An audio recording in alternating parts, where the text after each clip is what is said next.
एक डिजीज़ होती है, ऑटोइम्यूनिटी होती है, जिसमें होता है कि बॉडी की इम्यूनिटी जो है अपने अगेंस्ट काम करती है। टाइप 1 मोस्टली जेनेटिक होती है, वो कि वो यंग एज से ही होती है, 10 साल 12 साल बच्चों में होती है स्टार्ट। तो मास्क लगाना बहुत ज़रूरी है पोल्यूशन से बचने के लिए भी, और कई इन्फेक्शंस होते हैं उनसे बचने के लिए भी। खबरों से खबरदार रहने के लिए चैनल को सब्सक्राइब करें और प्रेस करें बेल आइकन। नमस्कार, मैं हूं प्रवीण और आप देख रहे हैं हमारा खास कार्यक्रम हेलो डॉक्टर। और एक बार फिर पहुंचे हैं हम पालम में स्थित दिव्यप्रस हॉस्पिटल में। और जैसा कि हम आपको बताते हैं कि हेलो डॉक्टर के ज़रिए हम आपको अलग अलग स्पेशलिस्ट से अलग अलग बीमारियों के बारे में जागरूक करते हैं। आज हमारे साथ इसी कड़ी में मौजूद हैं internal medicine doctor Praveen Chandra.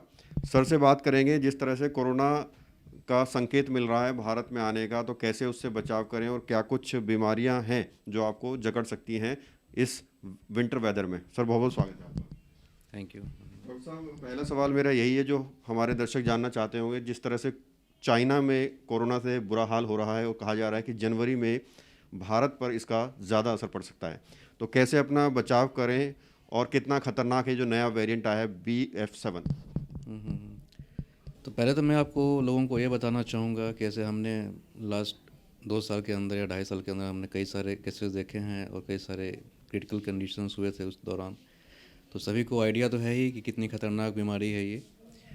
तो अभी तो फ़िलहाल कई सारे कंट्रीज़ में फिर दोबारा से नई वेव्स शुरू हुए हैं, तो उस हिसाब से हमें पहले से एहतियात बरतनी पड़ेगी। और जैसा कि सबको पता है कि मास्क लगाना है या फिर ये सब काफ़ी कंपलसरी चीज़ें हैं।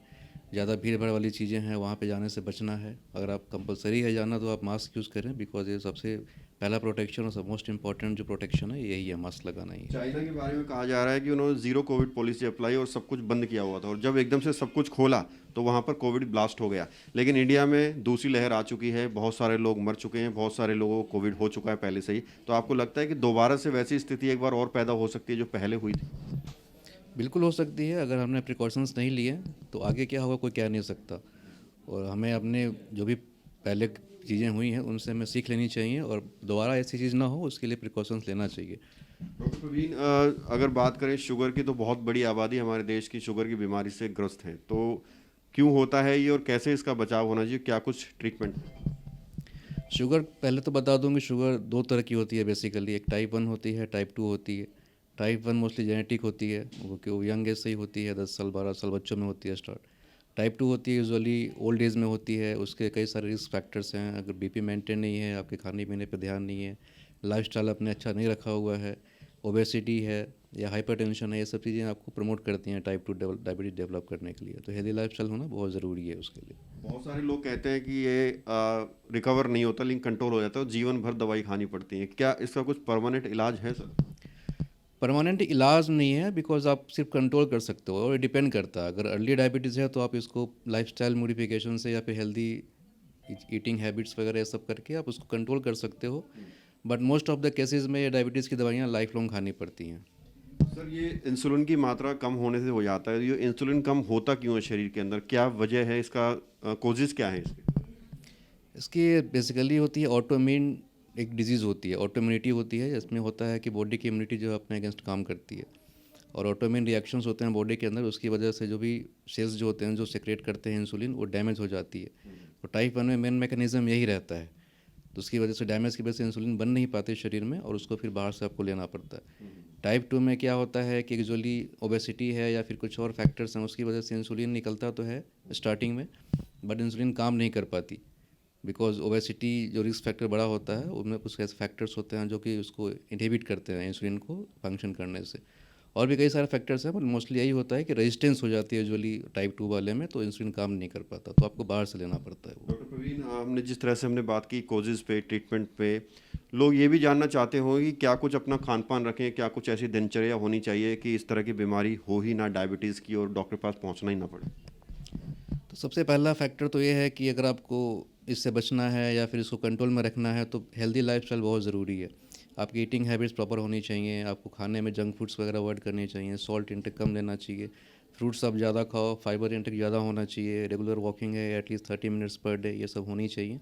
स्मोकिंग को आप प्रिवेंट करो, उसको इनहिबिट करो। तो ये सब चीज़ें हैं बेसिकली जो रेगुलर डेली लाइफ में आप करते हो, और उसको आप अगर रोक सकते हो तो दैट विल हेल्प यू। अच्छा, बहुत सारे लोग हैं डॉक्टर साहब, बीपी वगैरह उनका बढ़ा रहता है लेकिन उनको पता नहीं रहता है कि मेरा बीपी कितना है। तो इस कंडीशन में बीपी का कोई इग्नोर करे या जांच ना करवाए तो क्या कुछ प्रॉब्लम उनको हो सकती हैं और कैसे इससे बचा जाए? ब्लड प्रेशर तो बहुत कॉमन बीमारी है आजकल डेली लाइफ में भी, इतनी स्ट्रेस है तो उसको बचने का तो सबसे आसान तरीका है कि आप लाइफस्टाइल को सही रखो, सॉल्ट इंटेक कम रखो, स्मोकिंग कम करो, डेली वॉकिंग करो, और अगर आपको मेडिसिन चल रही है तो उसको आप मिस मत करो, वो रेगुलर बेसिस पे ट्रीटमेंट करना बहुत ज़रूरी है। अगर आपने नहीं किया तो सडनली कोई भी चीज़ हो सकती है, कोई हार्ट अटैक आ सकता है, कोई स्ट्रोक हो सकता है, कहीं कोई भी चीज़ हो सकती है, बॉडी कोई भी ऑर्गन अफेक्ट हो सकता है बीपी की वजह से अगर आपने कंट्रोल नहीं किया हो तो। डॉक्टर साहब, जिस तरह से विंटर सीजन चल रहा है तो ऐसे मौसम में क्या कुछ बीमारियां लोगों को जकड़ सकती हैं और कैसे वो लोग अपने स्वास्थ्य का ध्यान रखें? विंटर में मोस्ट कॉमन कारण तो हॉस्पिटलाइज होने का या फिर ओपीडी विजिट्स की होती है, कॉमन कोल्ड होती है, तो उससे आपको बचना है, ठंड से बच के रहो। पॉल्यूशन भी बढ़ जाती है इस सीज़न में तो आप मास्क यूज़ करो, बिकॉज पॉल्यूशन बढ़ने की वजह से भी एलर्जिक ब्रोंकाइटिस वगैरह हैं या सीओपीडी के पेशेंट्स होते हैं, उस पर दिक्कत बढ़ जाती है खांसी की या सांस लेने की, तो मास्क लगाना बहुत ज़रूरी है पॉल्यूशन से बचने के लिए भी और कई इन्फेक्शंस होते हैं उनसे बचने के लिए भी। ठीक है।